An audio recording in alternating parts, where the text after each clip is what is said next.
اب پھر ہم $750 ملین کا جو ہے وہ پانڈا بانڈز اور کمرشل بینک سے لون لینے جا رہے ہیں. اصل میں جی یہ ہمارے لیے ایک ہیروئن ہے، کیونکہ افغانستان کی جنگ کی وجہ سے جو شوکت عزیز اور عشرت حسین صاحب تھے، ان کی اکنامک کارکردگی کے نتیجے میں ہم نے ایک ایکسپورٹ اورینٹڈ اکانومی کو ایک امپورٹ اورینٹڈ اکانومی بنا دیا تھا. اور امپورٹ کس لیے؟ کنزیومر کے لیے. اور ایک کنزیومر اکانومی ہم نے چلائی. جب 2008 میں اس کا بھانڈا پھوٹ گیا، نہیں، جب ہم اس وقت بات کرتے تھے کہ یہ ایک ببل ہے اور یہ پھٹ جانا ہے، آپ اس ملک کو جو ہے وہ ایک کنزیومر مارکیٹ شعوری طور پہ بنا رہے ہو، اس وقت کہتے تھے نہیں. شوکت عزیز صاحب مجھے خود کہتے تھے نہیں. تو وہ غلط ثابت ہوئے نا. تو اس وقت کیا ہوا کہ جب 2008 میں اس اکانومی کا بھانڈا پھوٹ گیا، کیونکہ ڈالروں کی ٹوٹی بند ہو گئی، انہوں نے کہا کہ آپ لوگ دوگلا پن کر رہے ہیں طالبان کے ساتھ، ڈپلیسٹی کا ہمارے پہ الزام لگا، تو وہ ٹوٹی بند ہو گئی. تو پھر شوکت ترین صاحب فائنانس منسٹر بن گئے اور انہوں نے کہا کہ اس کو درست کرنا، اب یہ بہت ہم آگے نکل گئے ہیں، اب یہ ہے کہ میں آپ کو ادھار کے طریقے بتاتا ہوں اور ڈیٹ کے ذریعے اسی کو چلائیں. اور شوکت ترین صاحب نے وہ دروازہ کھولا. اگر آپ فگر دیکھیں پاکستان کے ڈیٹ کے، 2008 سے وہ ایسے چڑھنے شروع ہوتے ہیں.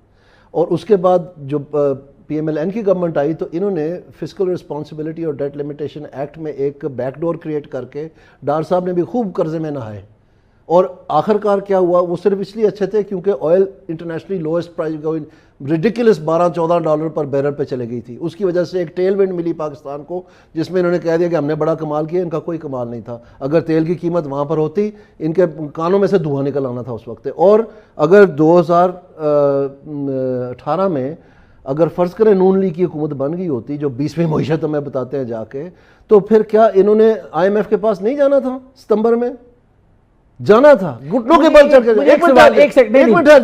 پھر عمران خان نے قرض میں نہ، عمران خان کو چھوڑیں، ان کو چھوڑیں. مجھے ایک سوال کا جواب آپ یہاں پہ دیں. کیا پاکستان کی جو معیشت ہے وہ آئی ایم ایف کے بغیر نہیں چل سکتی؟ ان حالات میں تو نہیں چل سکتی، کیونکہ جیسے ہی آئی ایم ایف جاتی ہے یہ خون کی ہولی شروع کر دیتے ہیں معیشت کے ساتھ. یہ خون کی ہولی شروع کر دیتے ہیں. آپ کا کیا خیال ہے؟ آج یہ کہہ رہے ہیں کہ ہم نے صوبوں سے پیسے واپس لینے این ایف سی ایوارڈ میں، کہ مرکز جو ہے وہ بھوکا مر رہا ہے. کیوں بھوکا مر رہا ہے؟ کس نے آپ کو کہا تھا کہ اپنا سارا جو ریونیو ہے وہ آپ قسطوں میں دے دیں قرض پہ؟ کہ آپ قرض لیں قرض دینے کے لیے؟ کس نے ان کو کہا تھا؟ اس وقت بریک پہ پاؤں رکھتے نا، اس وقت کھاتے فائنینشیل رسپانسبلٹی، نہ کرتے یہ کام تو ان کے پاس ابھی یہ مالا مال ہوتے. انہوں نے دمادم مسکلندر کیا، چونکوں میں ڈال کے نوٹ بالے، انہوں نے مزے کیے، سب کچھ کیا. اب جب وقت آ گیا وہ دینے کے لیے تو کہتے ہیں جی ہم تو بڑے مسکین ہیں، بڑے بھوکے. اور بھائی آپ نے خود تباہ کیا اور ابھی بھی باز نہیں آ رہے. یہ جو فیڈرل سیکرٹری حضرات ہیں آج بھی پرائیویٹائزیشن نہیں ہونے دے رہے، جبکہ ان کو پتہ ہے کہ 800-900 ارب روپیہ جو ہے ہر سال خسارہ آتا ہے پرائیویٹائزیشن نہ کرنے کے. 40 سال سے یہ ساری کمپنیاں جو ہیں، یہ تمام جماعتوں نے اوکے کیا کہ جی یہ پرائیویٹائز ہونی چاہیے. کیوں نہیں ہوئی؟ وہ جو خسارہ جمع ہوتے 2.5-3 ٹریلین تو آپ کا صرف گیس کا ہے اور 2.5-3 ٹریلین صرف واپڈا کا ہے. تو کیوں نہیں آپ نے پرائیویٹائز کیا؟ وہ ساری پرائیویٹائزیشن لسٹ پہ تھی، صرف اس لیے کہ آپ بورڈ پہ بیٹھ کے مونچھوں کو دا دے کے تو نیا فون چاہیے. اس میں بھی ایک سوال ہے. ایک منٹ نہیں، سوال نہیں نا، آپ جواب لے لیں ایک منٹ کے لیے. میں آپ کو کہہ رہا ہوں کہ اب یہ صوبوں کو تباہ کرنے جانے کے جو ہیلتھ اور ایجوکیشن کا ایکسپینڈیچر تھا وہ انہوں نے قرض میں اتارنا ہے. وہ جو لوشے لیتے رہے اور آج بھی نام نہیں لے رہے ہیں. کدھر ہے روزویلٹ کی پرائیویٹائزیشن؟ کہاں ہے پی آئی اے کی پرائیویٹائزیشن؟ کدھر ہے وہ ڈسکوز کی پرائیویٹائزیشن جو کان پک گئے سنتے ہمارے؟ کیا یہ جھوٹ اور فریب ہے؟